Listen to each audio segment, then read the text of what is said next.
சிநேகிதனுக்காய் தன் ஜீவனை கொடுப்பதிலும் அதிகமான ஸ்நேகம் வேறில்லை எங்கும்.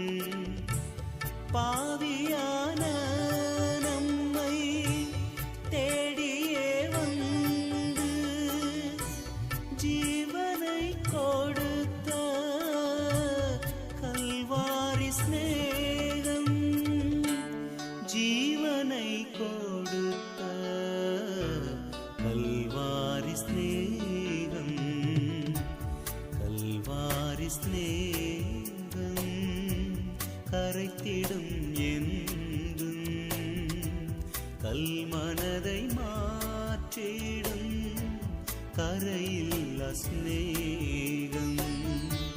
கல்வா